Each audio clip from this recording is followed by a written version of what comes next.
Michael Reed was the kind of man everyone in the city knew, a millionaire CEO with a cold, business-minded reputation. He had built his empire from nothing, turning his small software startup into one of the country's most successful tech companies. To the world, he was the symbol of discipline, ambition, and success. But behind the shining walls of his glass office, Michael's world was not perfect. At home, his 8-year-old daughter Lily lived in a world of her own, a world shaped by autism, silence and endless effort from her father to connect with her. Every morning, Michael would drive Lily to a special needs school before heading to his company. It was his only quiet time with her. No business calls, no assistance, just the hum of the car and the soft sound of Lily humming her favorite tune. Michael loved her more than anything, but he often felt helpless. He couldn't always understand her emotions, her sudden fear of noise, her fascination with spinning toys, or why she avoided eye contact even with him. One rainy Thursday morning, Michael had a meeting at Lily's school to discuss her progress. The hallways smelled faintly of crayons and disinfectant, and the laughter of children echoed down the corridor. He walked in with his usual composed, almost intimidating posture, carrying his leather briefcase, the mark of a man used to control. But what he saw that morning changed something inside him forever. Through the half-open door of Lily's classroom, Michael saw a young woman sitting on the floor beside his daughter. She was helping Lily stack colorful blocks, gently guiding her hands, smiling with a kind of patience he rarely saw in people. "That's it, sweetheart," she said softly. "One more block. Good job, Lily."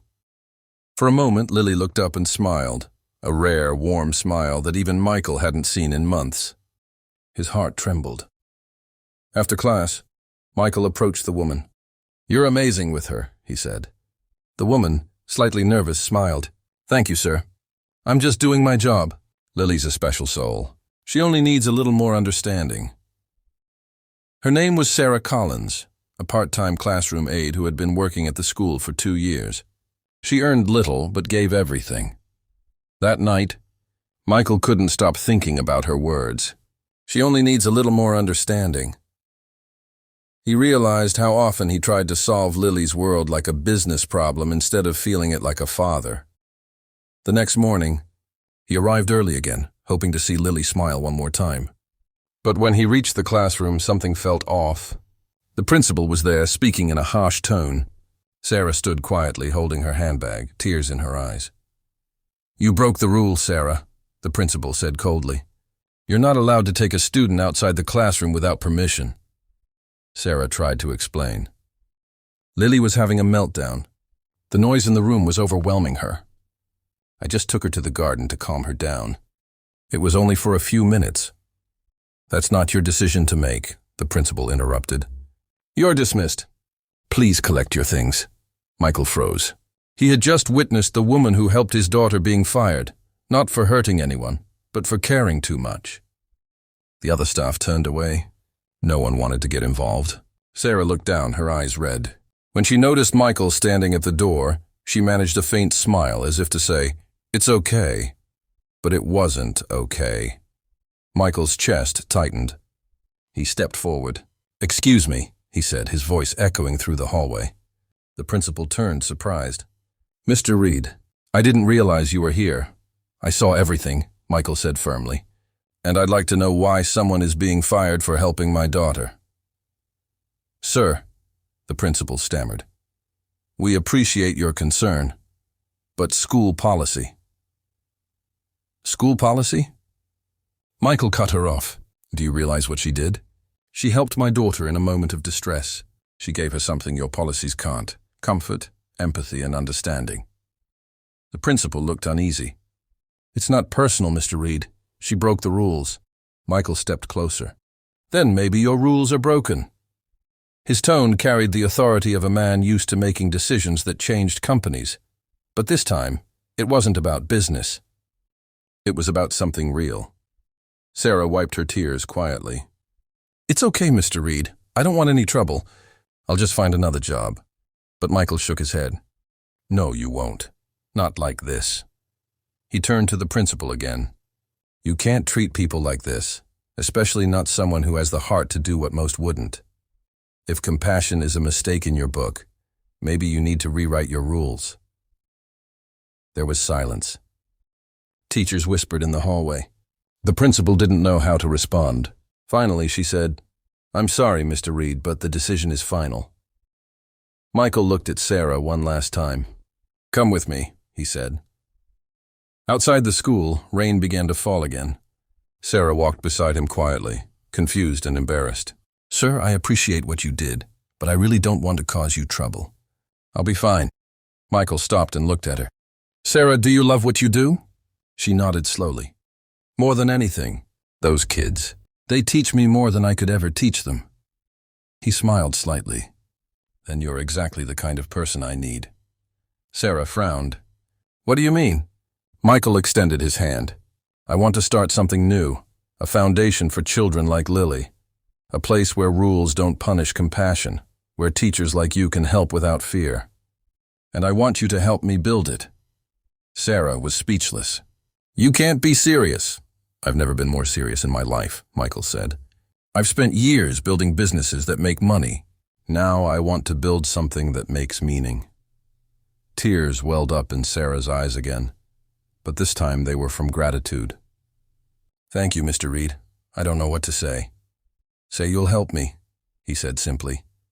She nodded. "I will." That evening, as Michael drove home with Lily sitting quietly in the back seat, he felt something he hadn't felt in years. Peace. He looked at her in the rearview mirror, her tiny fingers spinning a toy, her calm face reflected against the fading light of the rain-soaked city. For once, he didn't see her condition as a challenge or a problem to solve. He saw her as his teacher, the one who showed him what truly mattered. He thought about Sarah, about how one small act of kindness had exposed the cruelty of a system, and how courage could come from the most unexpected places. He knew this was only the beginning, for him, for Lily, and for Sarah. The next day, he called a press conference at his company's headquarters. Reporters expected another corporate announcement. Instead, Michael stood before the cameras and said, "Today, I'm announcing the creation of the Lily Foundation, a non-profit organization dedicated to supporting children with autism and the people who care for them. It will be led by someone who understands compassion better than anyone I've ever met, Miss Sarah Collins." The audience erupted in applause. Sarah, standing shyly at the corner, looked overwhelmed. Michael smiled and said, "Sometimes we think success is about how much we make, but real success is about how much heart we give." That day, the Millionaire CEO, who once measured life in profits, learned that the smallest act of kindness could rewrite an entire story. And for Sarah, the woman who was fired for helping a child, life had finally given her the role she was always meant to play. The morning sun streamed through the tall windows of Michael Reed's penthouse, painting the room with streaks of gold. Michael sat at his desk, papers neatly stacked, yet his mind was elsewhere. Since the creation of the Lily Foundation, nothing felt ordinary anymore. He was no longer just a CEO. He was a father, a visionary, and now a man on a mission to create a place where children like Lily could truly flourish. Sarah Collins arrived promptly, her usual quiet determination in her step. She had spent the last few days helping Michael plan the foundation's framework, from classrooms to therapy programs, hiring compassionate staff to developing individualized learning plans. But even with meticulous planning, she felt a mixture of excitement and fear. Starting a nonprofit wasn't a boardroom game. There were no profit margins, only lives. Real lives, delicate and precious. "Good morning, Sarah," Michael said, glancing up from his notes. "Are you ready for today?" "I've been ready since the day you walked me out of that school," Sarah replied softly. Her voice carried a warmth that instantly settled Michael's nerves. They stepped into the newly leased building, a space once abandoned, now transformed by weeks of cleaning, painting, and preparation. Sunlight bounced off freshly polished floors, and walls were decorated with vibrant murals, stars, trees, and smiling children, all painted by volunteers from the local community. "This is it," Michael whispered almost to himself. "A place where rules don't punish compassion." Sarah smiled, glancing at the empty classrooms. It's perfect. But it will feel even more alive once the children arrive. The first day of opening arrived like a gentle storm of anticipation. Parents, caregivers, and volunteers gathered at the foundation's entrance, eager to see the programs Michael and Sarah had designed. Lily walked hand in hand with her father, her small face glowing with curiosity. For her, every new space was an adventure, and every person a potential friend.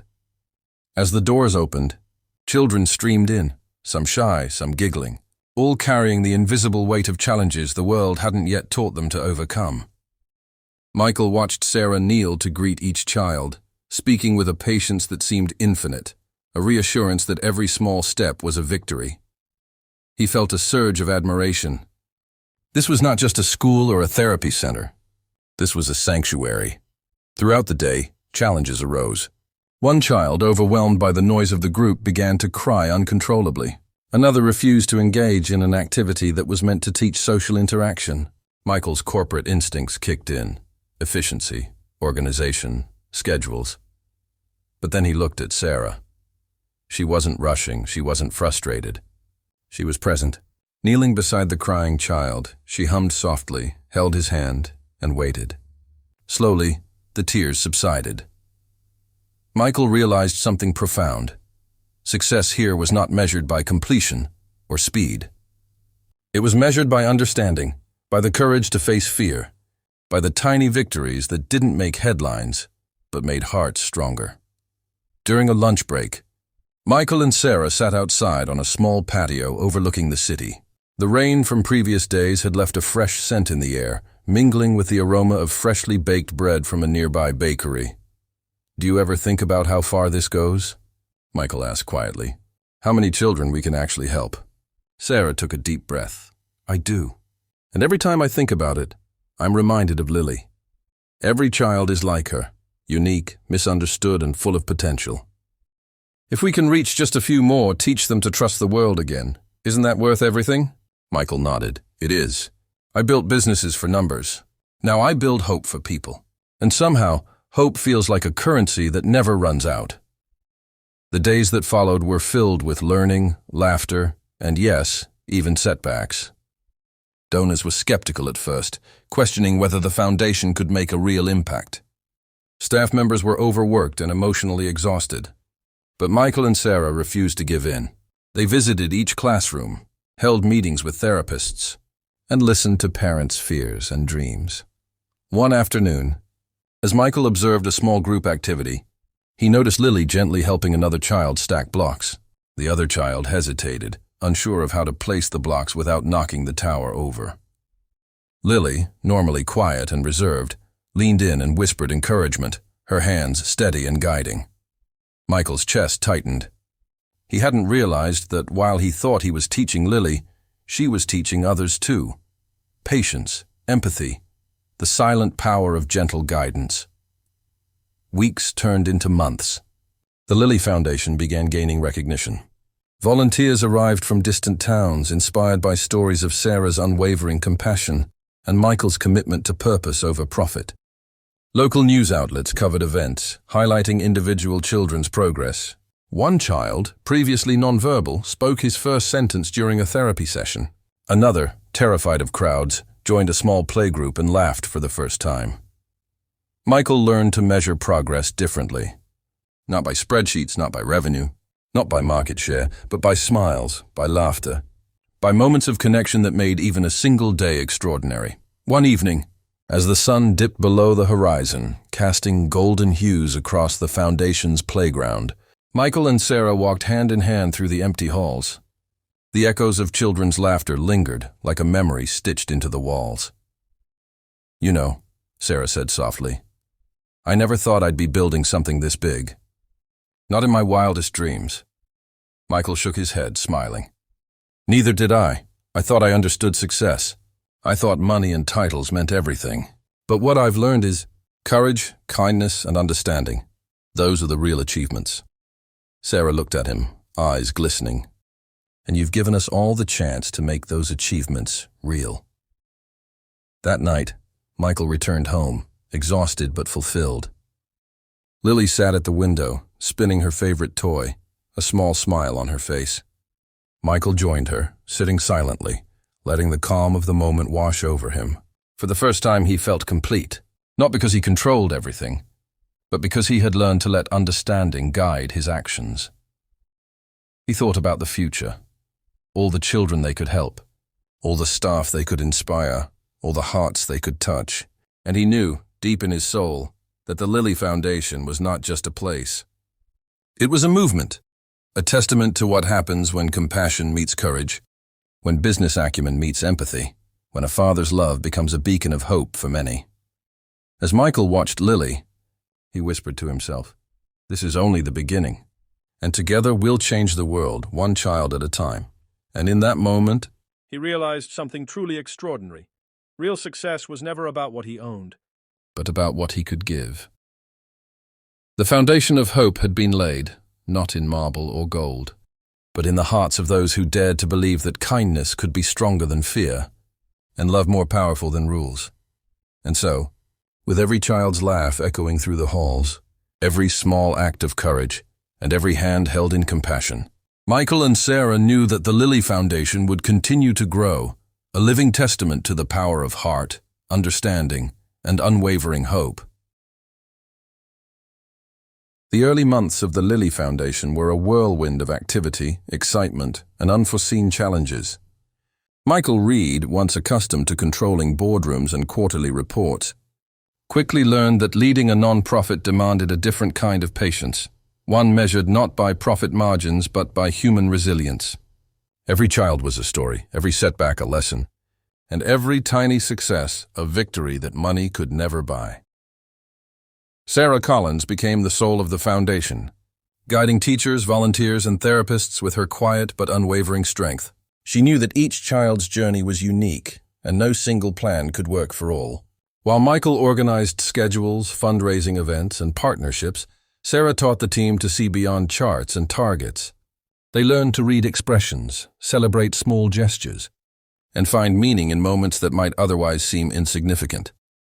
One afternoon, Michael entered a therapy room to find a young boy named Ethan, who had been nonverbal since birth, sitting silently in the corner. The boy's mother watched anxiously, unsure whether any progress was even possible. Sarah knelt beside him, offering a colorful puzzle. At first, Ethan ignored her, staring at the floor. But Sarah did not rush, did not push. She simply hummed softly, occasionally offering a gentle word, letting the boy discover the pieces in his own time. Minutes turned into an hour, and slowly, Ethan picked up a puzzle piece, then another. His mother gasped softly, tears forming in her eyes. He's doing it," she whispered. Michael stood by the door, overwhelmed. In his corporate world, results were immediate, measurable, and often impersonal. Here, success felt fragile, fleeting, and profoundly human. He realized that the greatest triumphs often required the most patience. The foundation also faced external pressures. Local authorities questioned whether the foundation had enough credentials to handle special needs children. Some parents expressed skepticism, fearing change, unfamiliar faces, or untested methods. Volunteers, though passionate, sometimes burned out quickly under the emotional weight of their work. But Michael refused to give in.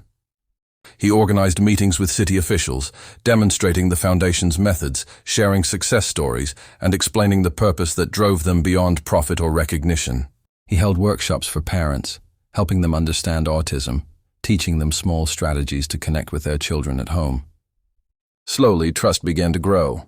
The community started to see the foundation not just as a place for therapy, but as a beacon of hope. Meanwhile, Michael's bond with Lily deepened in ways he had never imagined. Observing her interactions with other children, he noticed how much she had grown. She laughed more openly, made eye contact more often, and even started using words to express herself.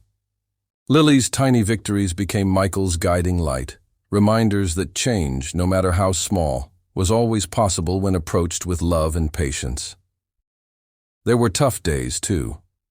One morning, a new child named Sophia arrived, terrified of strangers and extremely sensitive to noise. She refused to enter the classroom, shaking and crying. Teachers tried coaxing, using familiar toys and soft words, but nothing worked. Michael stepped in, remembering Sarah's philosophy: compassion over control. He knelt on the floor beside Sophia, keeping his voice low and calm. "Hi, Sophia," he whispered. "I'm Michael. I'm not here to rush you. Just sit with me if you want. We can take it slow." For several long minutes, Sophia didn't move. Michael stayed there, his presence steady, unthreatening. Slowly, her tiny fingers reached out to touch the edge of his notebook. A small smile appeared, hesitant but real. That day, Sophia took her first steps toward trusting the world. And Michael realized that leadership here was not about giving orders, but about giving presence, attention, and patience. The Foundation's first fundraiser was a critical moment.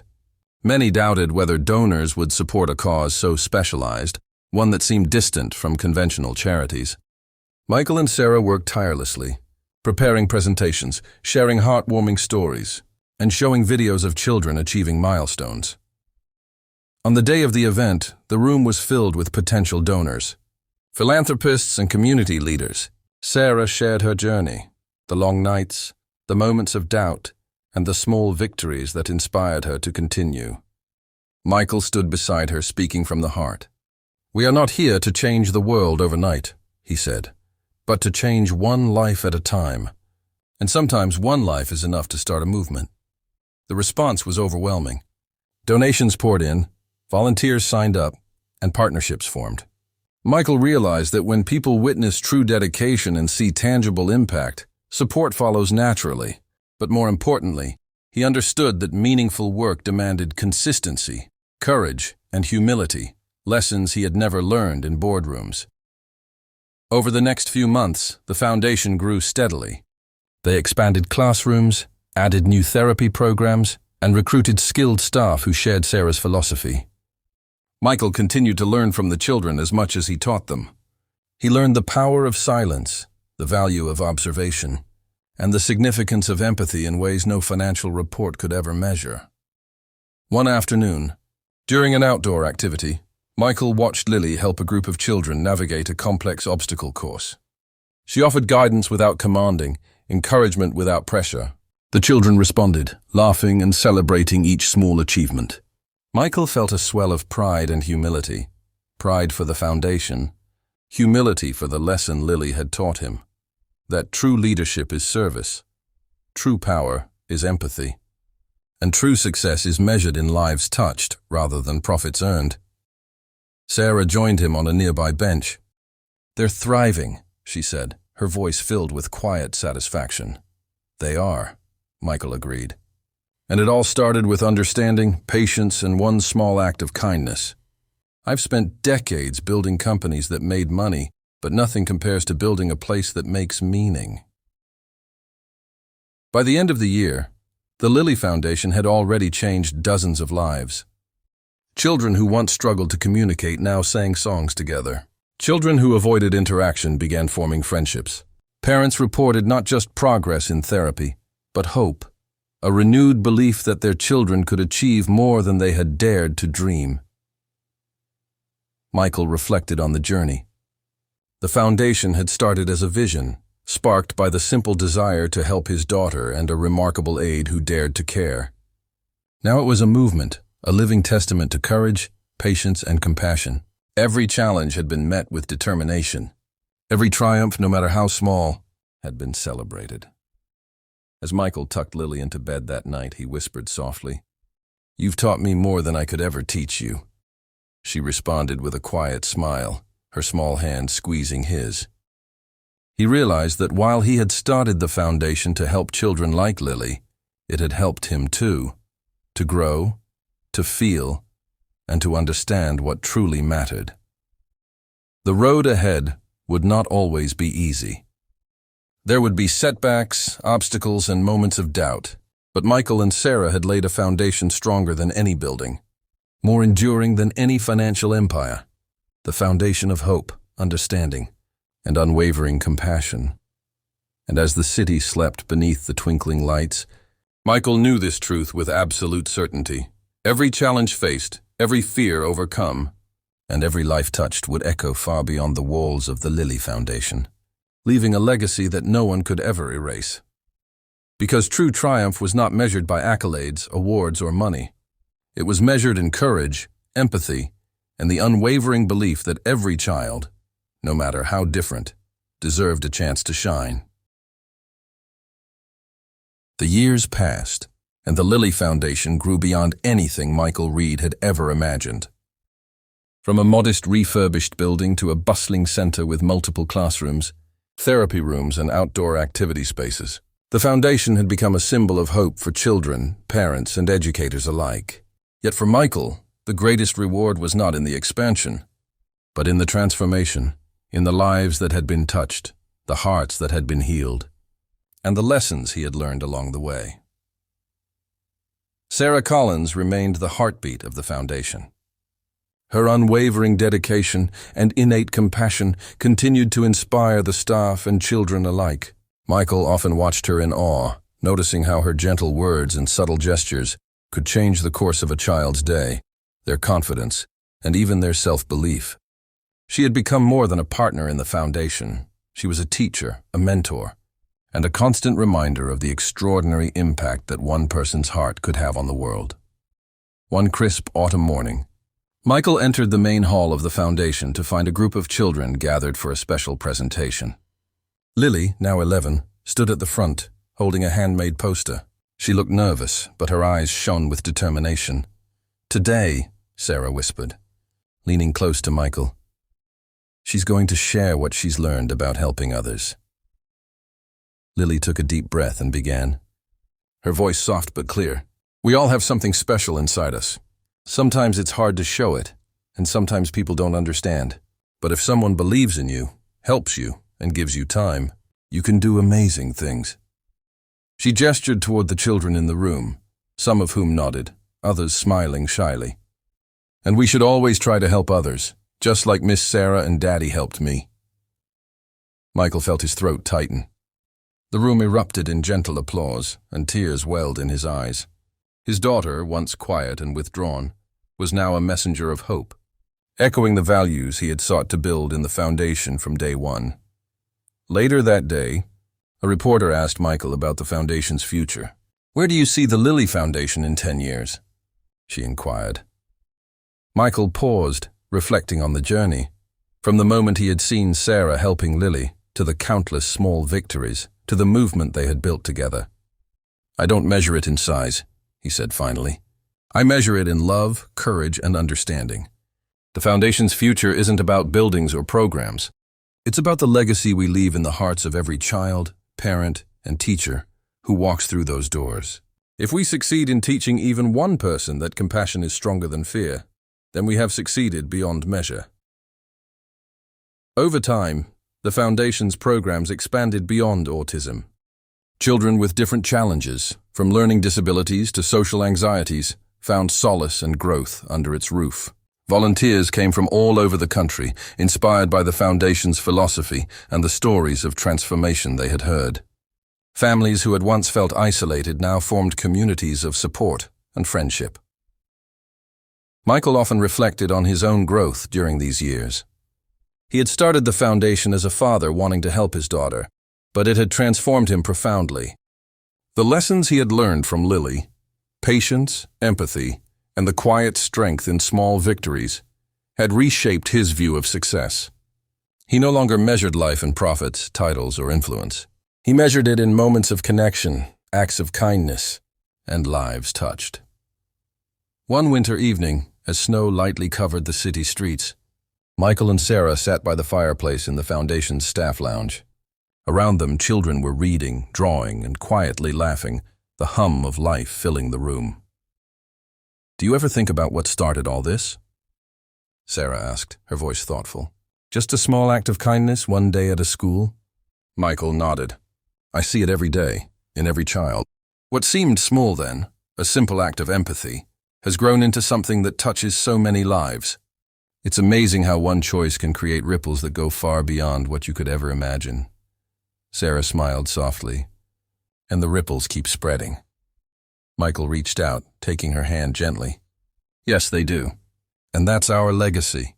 Not the buildings, not the programs, not even the awards. It's the love, understanding, and hope we leave behind. That's what lasts forever. The next day, Michael visited Lily's classroom. The children were busy with an art project, creating a mural representing their dreams. Lily looked up as he entered, smiling brightly. "Daddy, look. I made a tree with lots of hearts. It's for everyone here." Michael knelt beside her, examining the mural. Every heart, every color, every tiny detail reflected the joy, effort, and love of children who had once struggled to express themselves. "It's beautiful, Lily," he said softly. "Just like you." She leaned into him, her small hands in his. "We all help each other here, Daddy. That's why it's special." Michael felt a swell of emotion. That simple statement captured everything: the foundation, the journey, the love, and the lessons. It was never about control or rules, but about understanding, empathy, and giving heart. As years passed, the Lily Foundation became a model for compassionate care, inspiring similar organizations nationwide. Michael continued to share his story at conferences, in interviews, and in private meetings, always emphasizing the power of patience, empathy, and courage. He spoke not as a millionaire CEO, but as a father, a learner, and a witness to the extraordinary strength of children and those who cared for them. One evening, as Michael looked out over the city from the Foundation's rooftop, he thought of all the children whose lives had been touched: Lily, Ethan, Sophia, and countless others. He thought of Sarah, whose quiet dedication had ignited a movement. And he thought of that one rainy morning, the day everything changed, when he had realized that true success was measured in hearts, not numbers. Michael whispered to himself, "This is what matters. This is what lasts. This is the legacy of love." And with that, he felt a deep peace, knowing that the foundation would continue to grow, nurturing courage, kindness, and hope for generations to come. Children would laugh, teachers would inspire, and the simple act of compassion would continue to ripple outward, touching lives Michael could never have imagined. Because in the end, real power wasn't in money, influence, or recognition. It was in the ability to love, to understand, and to make a difference in someone else's life. The Lily Foundation had begun with a father, a daughter, and a remarkable teacher. It had grown into a living testament to the extraordinary potential that exists when heart meets action, and it would endure as a beacon of hope, courage, and love, a legacy that could never fade. Michael smiled, looking down at the city below. He knew that every child who walked through the Foundation's doors carried the seeds of change, that every act of compassion created a ripple, and that the world was a little brighter because they had dared to care. And in that certainty, he found the true meaning of life, the power to leave the world better than you found it. One heart at a time. Subscribe Heart-Stirring Stories channel next video.